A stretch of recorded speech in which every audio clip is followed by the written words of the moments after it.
उसको लेकर कांग्रेस ने कहा है कि बर्खास्त होना चाहिए, निशिकांत दुबे को बर्खास्त किया जाए, तभी यह माना जाएगा कि बीजेपी इस पूरे प्रकरण में नहीं है। देखिए, एक बात मैं बता रहा हूँ कि निशिकांत दुबे जी ने क्या बयान दिया है तो मैं अच्छी तरह से नहीं जानता हूँ।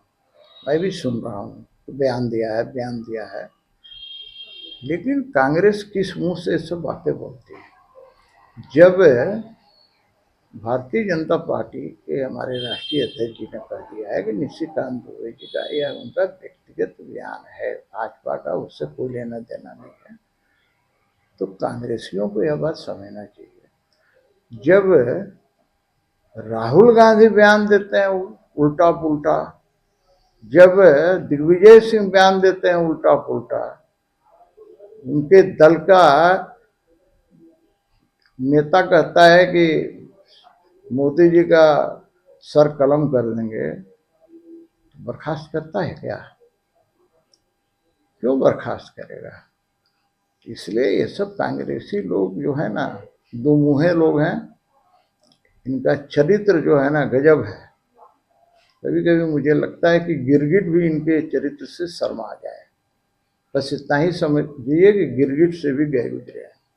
सुप्रीम कोर्ट पर आरोप लगाना क्या उचित है? उन्होंने तो नहीं ये नहीं, कहा कि इस गृह युद्ध के लिए सुप्रीम कोर्ट के चीफ जस्टिस जिम्मेवार है। ये मैंने नहीं सुना है, लेकिन मेरा इतना कहना है कि जरूर कि माननीय उच्चतम न्यायालय या कोई भी न्यायालय हो, उसका भारतीय जनता पार्टी सम्मान करती है, और किसी को भी मेरी समझ से न्यायालय पर डायरेक्ट किसी तरह की बात करना, टिप्पणी करना अच्छी बात नहीं है। कोई भी करे, मैं यही कहूँगा इन सब चीज़ों से बचना चाहिए। हाँ, लेकिन ये बात सही भी है कि जिस प्रकार से माननीय उच्चतम न्यायालय ने अभी एक निर्देश दिया राष्ट्रपति को और महामहिम राज्यपाल को कि आप 3 महीने के अंदर जो आपके विचारार्थ जो विधेयक आएगा, बिल आएगा, उसको आपको या तो उस पर मुहर लगानी है या उसको रिजेक्ट करना है।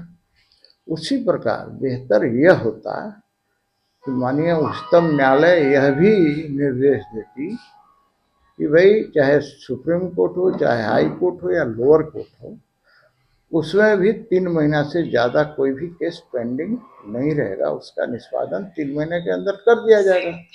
तो जो भारत के नागरिक हैं, जो एक छोटे से मामले में उनका जिंदगी गुजर जाती है लेकिन उस पर कोई न्याय निर्णय नहीं आता है, तो ऐसी स्थिति में फिर लोगों में न्यायपालिका के प्रति अविश्वास का वातावरण पैदा होता है। मेरा ये कहना है कि न्यायपालिका में विश्वास बना रहना चाहिए। एक आम नागरिक में भी न्यायपालिका के प्रति विश्वास होना चाहिए, तो वहाँ से न्याय मिलेगा। लेकिन कहा गया है ना कि अब देर से दिया हुआ न्याय का कोई अर्थ नहीं होता है। तो उसी प्रकार से पहले अपने में सुधार लाना चाहिए, फिर कहीं निर्देशित करना चाहिए। तो ये हम कह सकते हैं, लेकिन डायरेक्ट किसी सुप्रीम कोर्ट पर या किसी न्यायालय पर बोलना अच्छी बात नहीं है। और भारतीय जनता पार्टी ने कहा है कि ये उनका व्यक्तिगत विचार है।